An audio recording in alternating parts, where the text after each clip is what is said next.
first of all, this alternative is not heard because what people hear Yeah. is that, hey, young men who feel despondent and feel like, everybody hates you and that you're not allowed to be important or active, here's the thing to commit your life to, which is Yeah. changing this state. What you have said actually gives them another way to do that that's actually like practical.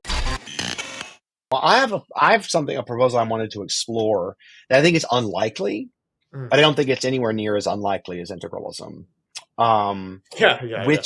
which is an idea that I call integration writ small, but really is an idea I draw from a libertarian thought about kind of a radical form of federalism, Oh, and yeah. experimentation. Yeah. So, I talk about what I call like a Christian archipelago. It's based on Chandra Kukathis's book, Liberal Archipelago, where the thought is like, look, you have these like really intense, rich, thick communities, but people can leave, right? And they can go to different ones. Mhm. So it's like Robert Nozick, great libertarian philosopher, said, utopia is a utopia of utopias. And so like the idea, they could be, pretty thick religious communities. So you could have charter cities and stuff like that. It's not like there haven't been free cities in human history. It's not Sure. like there aren't city states that pursue like a rigorous value agenda like Singapore.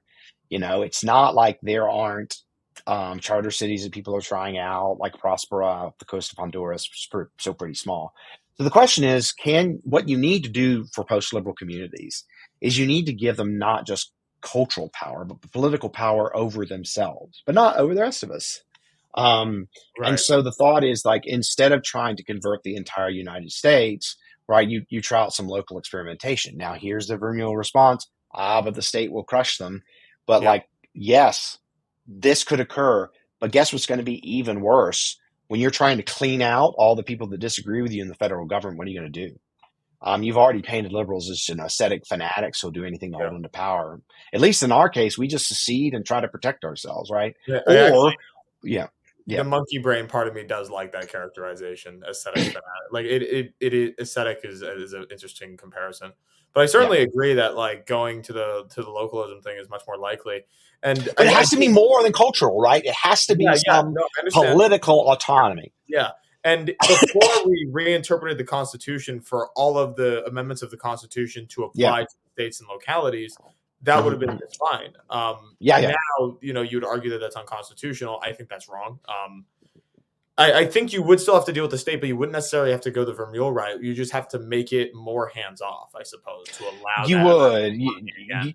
So you do still need a national level operation, just not the full Vermeulean like takeover, more like the reopening of the power vacuum, I suppose. I don't I mean, know. the nice thing is you don't have to get everyone in the federal government to agree with you about substantive values. To Right. think that, like, look, we kind of need to handle some of these. I mean, the Amish are reproducing so quickly, and the Haredi, I think the Haredi kids, there's like a third of Brooklyn City schools are these like ultra Orthodox Jews, and the Amish are doing as well as they've ever done.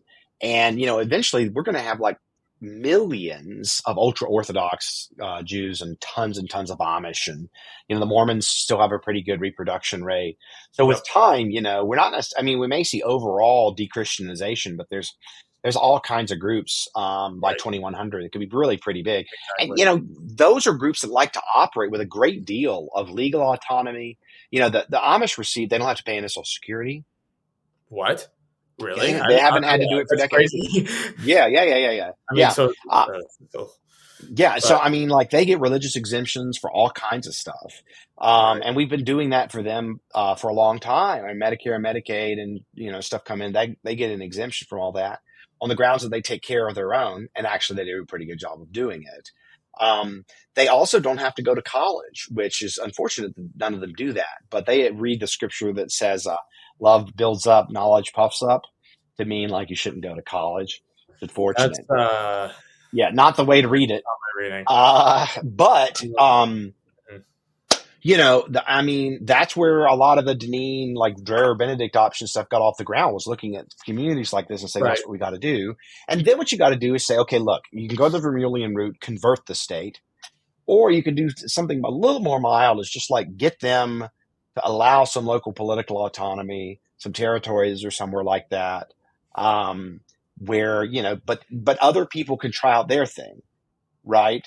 So Mhm. the thought is like, you're not just saying do it for the integralists, But the hope is you could do it in a way that works. Now, let me give you an example of why I brought this up.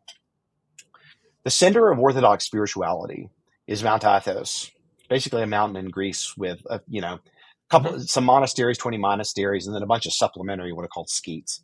There are Hmm. about 2,000 monks up there, and they've ruled themselves autonomously for 1,000 years. Now they're still sort of religiously governed by the ecumenical patriarch, which is our like quasi pope. It's not Hmm. really a good term Not for it. quite. I understand the difference. Yeah, and Yeah. then the Greek Ministry of Foreign Affairs for the state side of things, but they basically conduct their own affairs, and they're incredibly spiritually influential.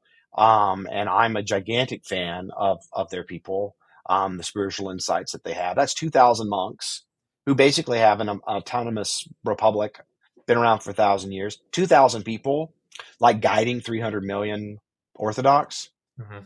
My thought is, look, I mean, if we're careful about how we design these regimes, like we could maybe do some really cool stuff as Christians. So my point is like, this isn't just some pipe dream. Like our Orthodox spirituality is deeply shaped by the Athonite monastics. There's 2,000 of them on a mountain in Greece, and they Yeah. do it Yeah. right. So Yeah, so I don't I'm think not just saying this is some pipe dream. It's No, I real. don't think I don't think it sounds like a pipe dream. That's not what I Yeah, think. yeah, I actually think that first of all, this alternative is not heard because what people hear yeah, is that, hey, young men who feel despondent and feel like, everybody hates you and that you're not allowed to be important or active, here's the thing to commit your life to, which is yeah. changing this state. What you have said actually gives them another way to do that that's actually like practical, which is okay, do it locally, and then if you want to get involved with national, you don't have to clean out the whole federal government. You just need to tip the scales enough that you create enough gridlock to prevent them from crushing what we're doing locally, right? Yeah, And so it yeah. still allows for the masculine ambition that is good and necessary, but that has been pointed to integralism, which is, as I tend to agree with you, ultimately sterile ground. So that's You why can I don't. build a society. You can Yeah. have the kinds of leadership. There's a lot of, I think, and I don't talk about this issue much, so I have to be careful. But there are obviously ways in which our society is failing to meet men's fundamental needs. Mm, yeah. And that's why, like, basically every post liberal is a guy.